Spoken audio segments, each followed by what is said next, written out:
أعوذ بالله من الشيطان الرجيم بسم الله الرحمن الرحيم رب اشرح لي صدري ويسر لي أمري واحلل عقدة من لساني يفقه قولي أشهد أن لا إله إلا الله وأشهد أن محمدا عبده ورسوله اللهم صل على من لا نبي بعده محمد صلى الله عليه وسلم وعلى آله وأصحابه ومن تبعهم بإحسان إلى يوم الدين وبعد السلام عليكم ورحمة الله تعالى وبركاته.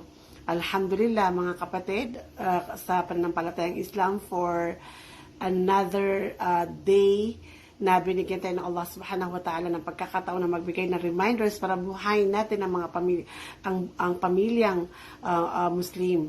No, naway ang mga taga-subaybay natin ay maging dahilan ang series na ito, inshallah, na mabuhay natin, maayos natin, masolusyonan natin ang problema ng ating mga pamilya. Walang pamilya na walang problema. Lahat may issues, even the righteous people, sabi ko nga.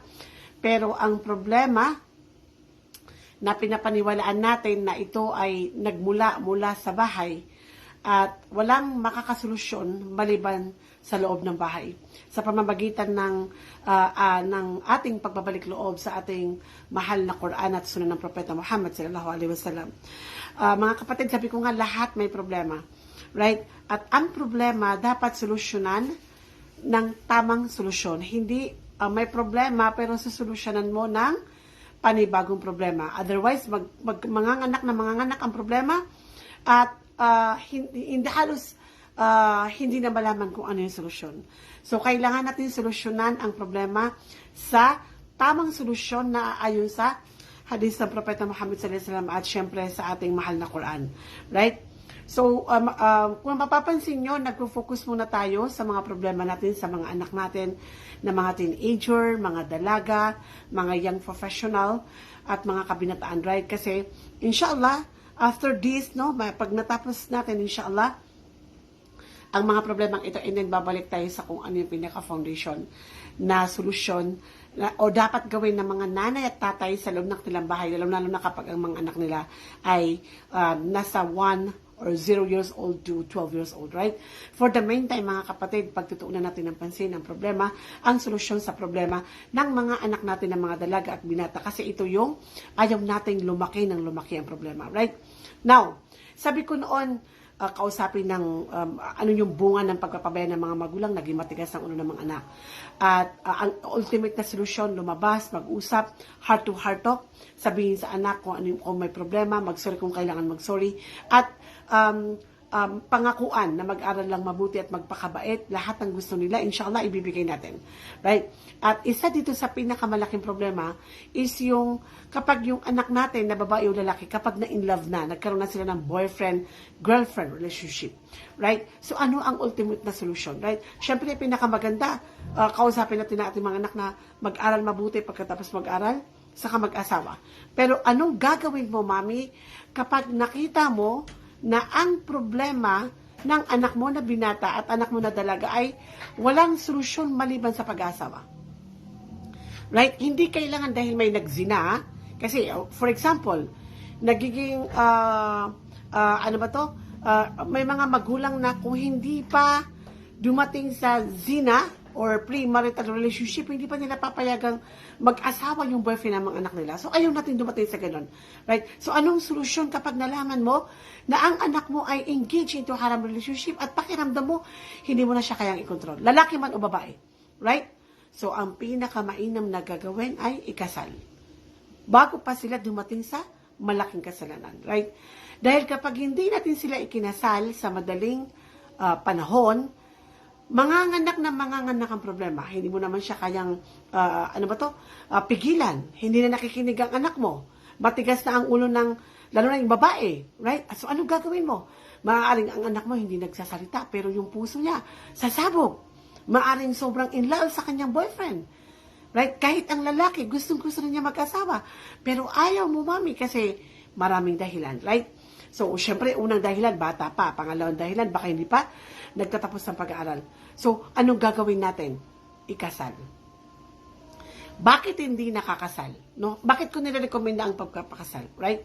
Hindi dahil nagzina, dahil ang nagzina na babae at lalaki, hindi solusyon ang ikasal. ang solusyon ay magtauba ang babae at ang lalaki. Kasi ngayon, masyadong nagiging, ano ba to? Parang ang naging takbo, desisyon ng mga magulang kapag nagzina ang babae at lalaki na mga anak, ikakasal ka agad. Dahil, after all, at least ikinasal. No, mali yun. Hindi solusyon ang ikasal. Ang solusyon ay magtauba ang babae at lalaki. Kasi kahit ikasal mo sila, dahil walang baraka, galit ang Allah, may ginawa silang kasalanan, maghihiwalay at maghihiwalay pa rin yan. So again, ang punto natin, ikakasal kung kailangan ikasal. Bago pa dumating sa malaking problema. Huwag nating i-push ang ating mga anak sa malaking kasalanan. Kasalanan na nga ang umibig sa lalaki na hindi niya asawa o babae na hindi niya mahram, mas lalong malaking kasalanan na nagkikita sila ng patago at kung ano-ano ang ginagawa nila. So ikasal. Kausapin ng anak, ayaw makinig, magbigay ng babala. Okay, ikakasal kita, pero wag mo akong sisisihin sa bandang huli. Kinakausap kita na mag-aaral mabuti, maghintay kayo ng boyfriend mo, ayaw mo makinig, ikakasal kita. Now, ano ang dahilan bakit hindi natin maikasal? Kahit alam mo, sobrang nakakalungkot, may mga nanay at tatay na nagbubulag-bulagan, nagbibingi-bingyan, hindi ko alam kung walang puso o walang pakialam, o nasanay lang na lahat naman kasi ng karamihan, ginagawa ito, so okay lang din na gawin ng anak ko. No! Right? Ano ang solusyon? Ikasal. Bakit hindi maikasal? Dahil walang malaking pera ang lalaki. So, alam mo na kailangan ikasal, bago pa magzina, ayaw mong tanggapin kasi walang pera. Right? So, ipinipilit mong ikasal, may problema yung anak mo, pipilitin mong ikasal sa ibang lalaki na hindi niya gusto dahil naniniwala ka na kapag ikinasal ang anak mo, kaagad, makakalimutan niya ang boyfriend niya. No, mali yun. It's a very wrong decision. Right? Hindi solusyon na ikasal mo siya sa ibang lalaki na hindi niya gusto habang ang puso niya ay umaapaw ng pag-ibig sa kanyang boyfriend. Mas lalong hindi solusyon na ikakasal mo siya sa isang lalaki na kamag-anak mo o kakilala nyo ng asawa mo ng dahilan sa salapi. Maraming mga magulang na sobrang nasisilaw sa salapi. Right? Makakita lang ng 500,000 with other extra bridal gift. Talaga namang kahit patay niya ang anak niya, pipilitin niya. Right? Mami, wag kang masisilaw sa salapi. Dahil pagsisisihan mo ng napakalaki ang desisyon mo. Lalo na kung ang lalaking ito ay hindi mo kilala. Dahil sa kamag-anak mo, maganda ang lineage, anak ni sultan, anak ng komisyoner, anak ng director, anak ng mayaman, ipipilit mo sa anak mo dahil iniisip mo yun ang solusyon sa problema mo sa kanya. Hindi pwedeng solusyonan ng problema sa panibagong problema. Mahal kong ina, mahal kong ama. Right? Huwag masilaw sa salapi. Right? So kahit ang boyfriend ng anak mo ay hindi masyadong mayaman o mahirap, kahit hindi mo siya gusto, kailangan mong iswallow ang mga bagay na ayaw mo dahil nagpabaya ka. Dahil nagkulang ka. So pinagbabayanan mo ngayon ang mga pagkukulang mo. Right? So mabuti pang ikasal kahit ang mahar ay 100,000, 50,000 kaysa maghintay ka na lumakihan siya ng anak mo. Ganoon din ang anak mo na lalaki, hindi porke lalaki siya, hindi siya nabubuntes. Kung tunay ka mananampalataya at may takot sa Allah subhanahu wa ta'ala, hindi mo pwedeng hayaan ang anak mo na magzina dahil iniisip mong lalaki naman siya. No. No, mami. Katakutan natin ng Allah subhanahu wa ta'ala. Right? Remember, I am dealing, ang kinakausap ko ay nanay at tatay na may takot sa Allah. Right? So, ulitin ko lang, huwag masilaw sa salapi. Kung talagang mahal mo ang anak mo, huwag masilaw sa pera, huwag masilaw sa profesyon, huwag masilaw sa lineage, huwag masilaw sa job title, huwag masilaw sa status. Dahil kung talagang mahal mo ang anak mo, alam mo na hindi ito ang kailangan ng anak mo. Alam mo na kailangan mong piliin ang lalaki na sinabi ng Propeta Muhammad sallallahu alaihi wasallam na ang unang titingnan mo sa lalaki ay din ang kanyang relihiyon. At ang kanyang akhlak, ang kanyang pag-uugali. Right? Bakit ito ang sinabi ng Propeta Muhammad? Bakit hindi pera? Although hindi dinecline ng Prophet Muhammad sallallahu alaihi wasallam o ng agama Islam na may mag-aasawa sa anak mo na mayaman, bakit hindi mo tatanggapin? Bakit hindi natin tatanggapin? Kung makikita mo yung din at akhlak. Alhamdulillah, it's a blessing na ang mag-asawa sa anak mo. Mayaman, may status, maganda ang lineage, pero kailangan may din at may akhlak. Right? Dahil kung pera lang ang pag-uusapan, hindi naman nakakain ng pera. Itatapon mo lang yung 500,000 sa Frosty Bite. Kung saan ang function hall.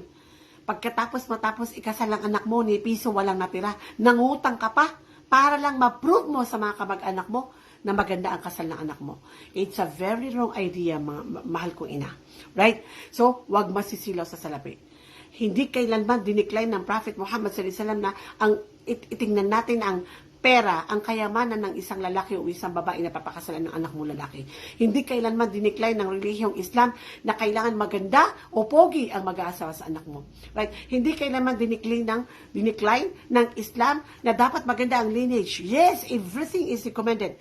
But it's not enough dahil alam mo, mami, na kung hindi mabait ang asawa mo, naghiwalay na kayo ng asawa mo. So meaning, kung walang akhlak ang magiging asawa ng anak mo, sa panahon ngayon, sa Generation Z, kung saan walang pagpapahalaga ang lalaki sa babae, maghihiwalay at maghihiwalay at maghihiwalay talaga sila.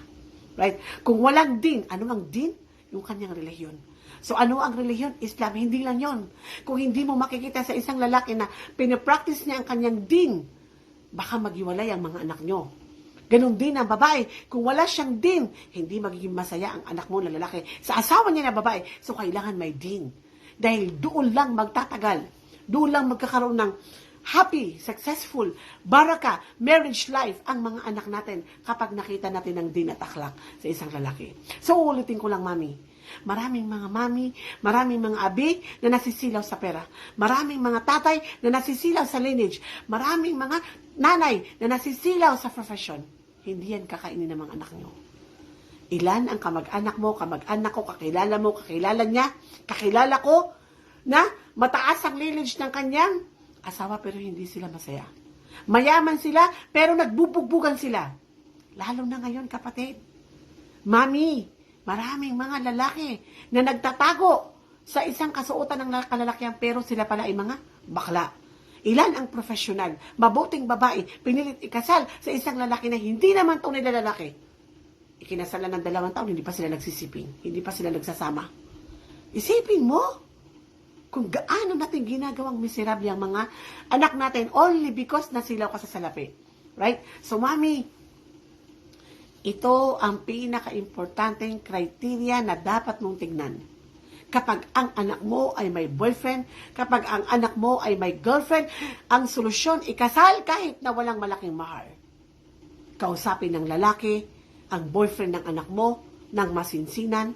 Anak, inamin ng anak ko na boyfriend kanya, nakikiusap ako na alagaan mo siya, irespeto mo siya, hintayin mo siya hanggang magtapos ng pag-aaral. Kung hindi mo kaya, ngayon pa lang, i-welcome na kita. Right? Dahil ayaw ko na may mangyari sa inyo na hindi maganda. Ayaw ko na magalit ang Allah subhanahu wa ta'ala.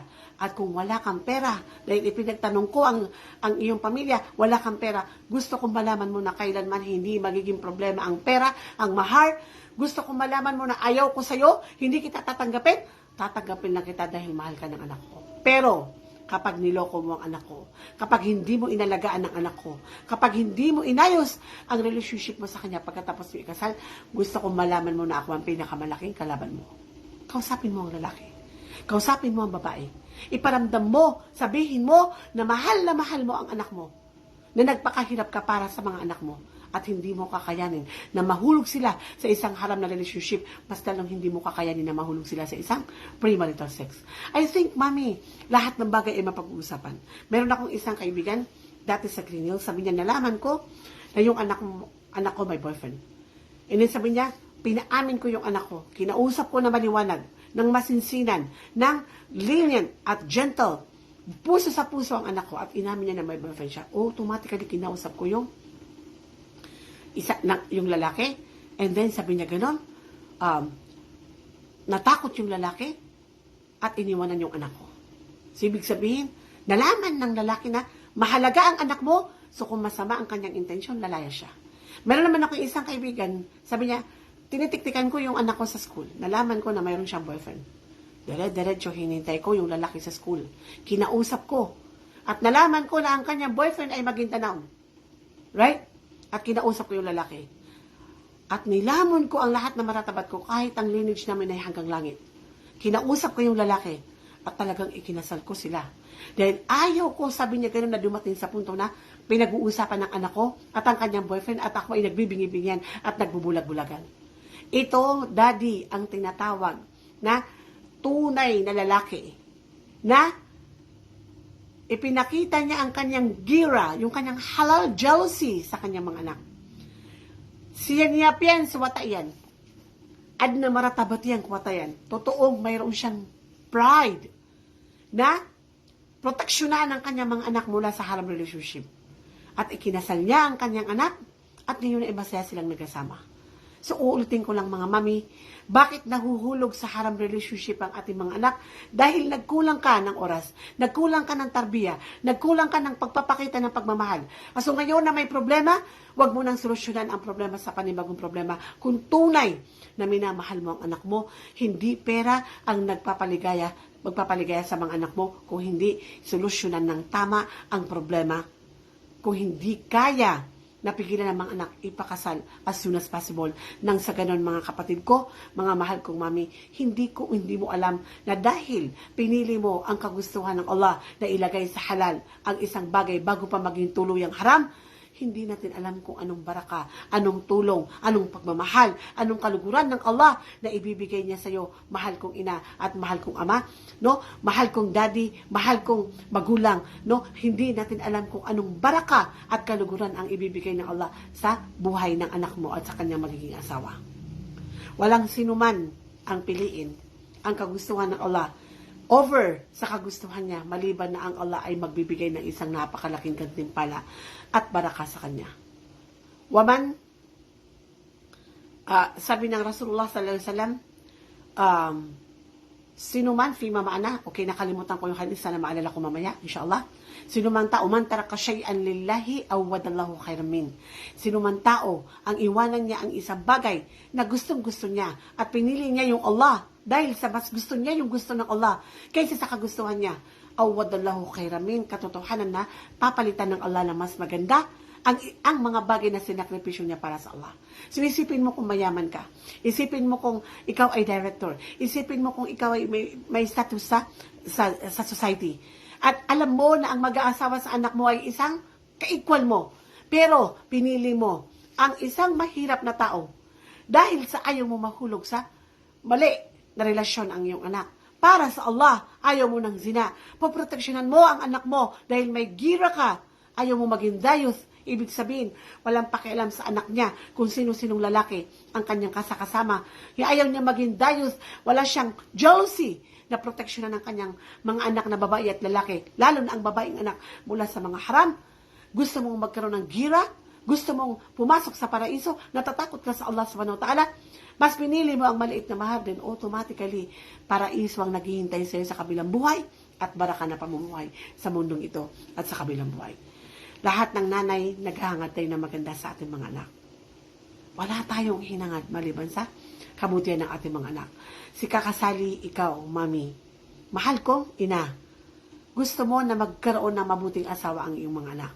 Gusto mo ng may job title. Gusto mong magtapos sa mga anak mo. Gusto mong magkaroon ng mayaman na anak ang mga anak mo. Whatever, the best man and the best women for your children. Pero, kung nagpabaya ka, dahil nagkulang ka, ngayon mo lang narinig na ikaw ang kailangan ng mga anak mo, hindi ang pera mo.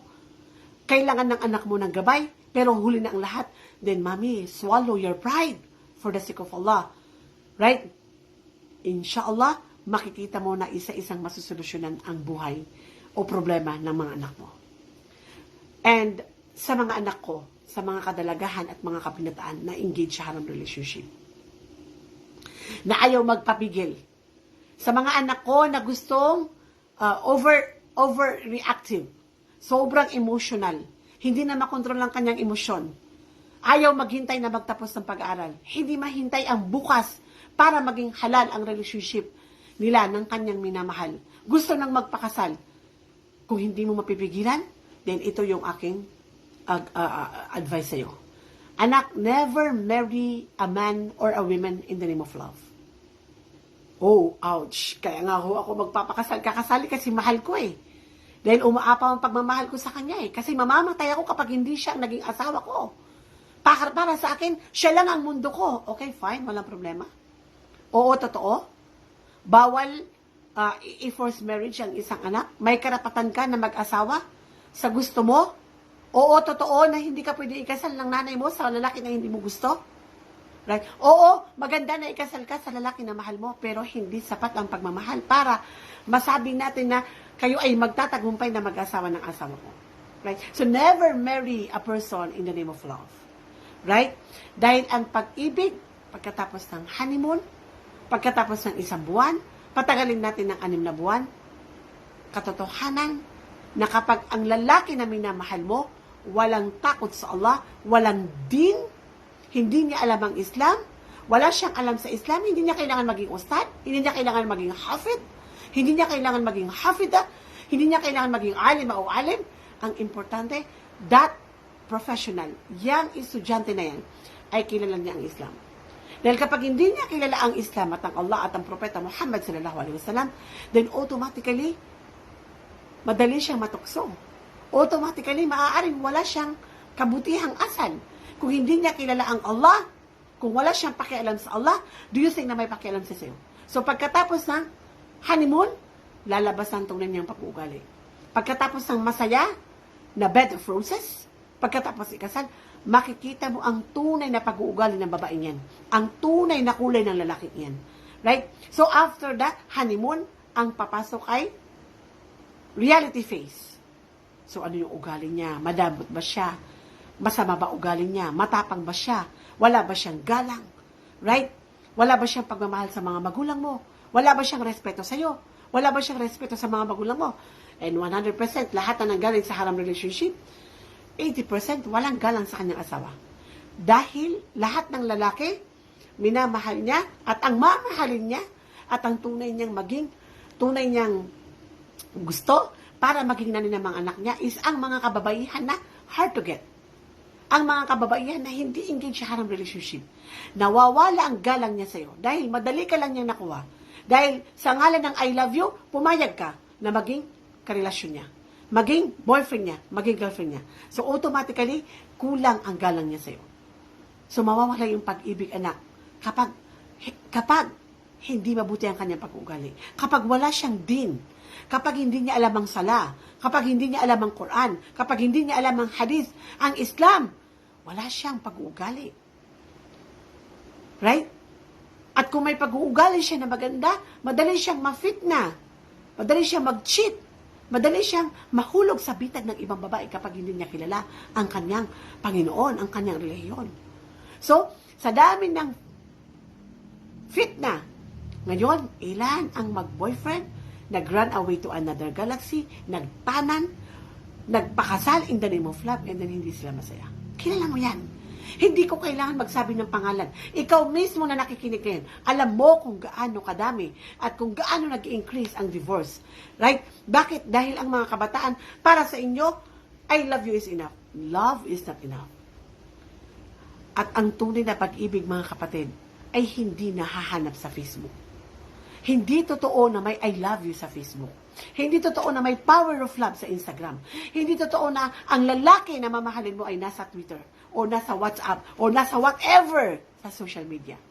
Dahil lahat ng pag-ibig na nararamdaman ng haram relationship na babae at lalaki, sinabi ni Harvard, napakadami ng research ng mga psychologists na kapag nag-uusap ang lalaki at babae, hindi LOVE ang nararamdaman nila.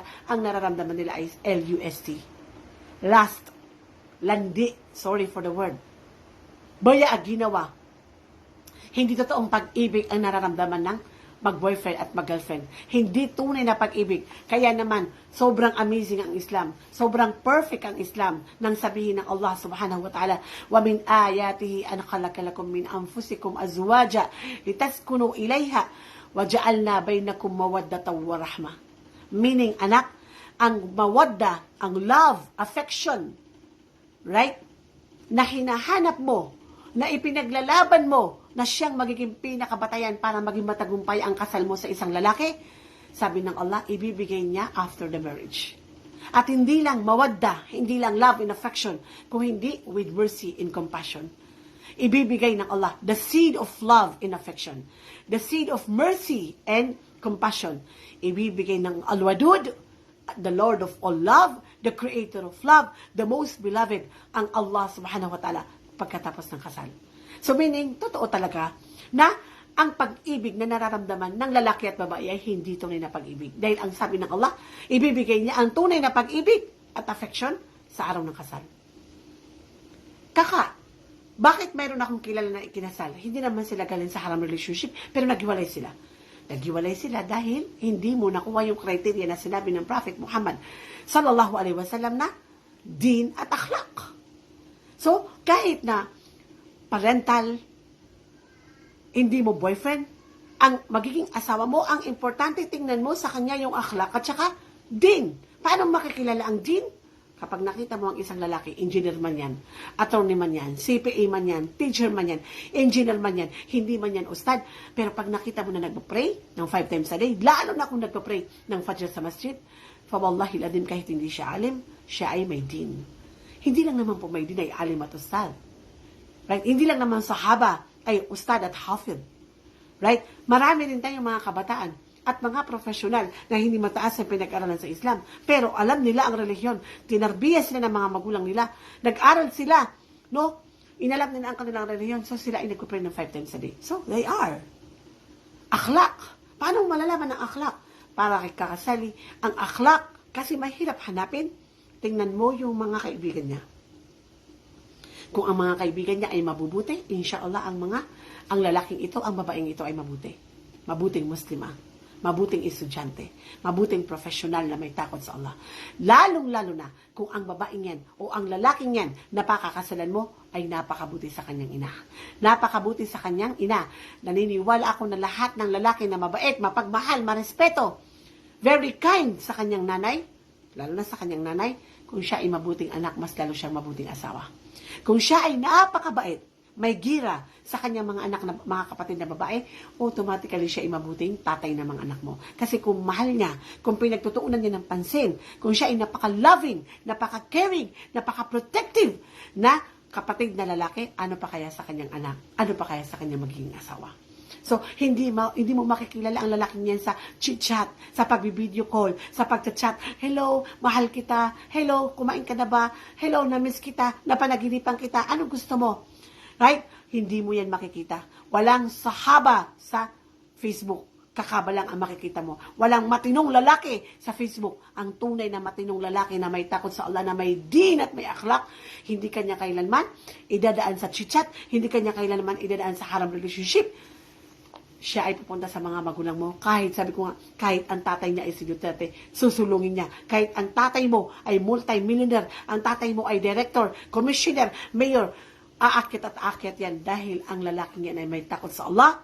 Alam niya na dapat irespeto kanya, hindi kanya idadaan sa Facebook. Hindi kanya nanakawin. Hindi siya magnanakaw na dadaan sa likod ng bahay mo. Siya ay aakyat at dadaan siya sa pintuan ng bahay niyo. Makikilala niya yung mga magulang. Sasabihin niya sa mga magulang mo ang kanyang magandang intensyon. Ipapakita niya at papatunayan niya sa tatay at nanay mo at sa mga kapatid mo na lalaki na may pagkakatiwala ka sa niya. Ganon din ang isang babae. Mahal kong anak, never marry in the name of love. Otherwise, at akulakan, mapapabilang ka sa after 6 months, after 1 year, after 2 years, araw-araw umiiyak ng dugo, araw-araw depressed, araw-araw pagkatapos ng magarang kasal, pagkatapos ng honeymoon, sila ay kabilang sa mga taong hindi happy. At kapag nagkamali ka ng lalaki na papakasalan mo, mahal kong anak, ang kalahati ng imperno ng mundong ito ay matitikman mo. Kaya sa mga anak ko na babae, huwag kayong magmamadali. Ajula, masyado tayong impulsive. Right? Sobra tayong hasty. Gusto natin, dahil 25 years old ka na, ikakasal ka na. Dahil 30 years old ka na, takot ka na baka hindi ka maikasal. Anak, marami kayang may mga asawa na hindi masaya at umiyak ng dugo. Mabuti pang maging single ka kaysa magkamali ka ng lalaki na papakasalan mo. Uulitin ko lang, hindi ka pwedeng i-force ng mga magulang mo na ikasal sa lalaki na hindi mo gusto.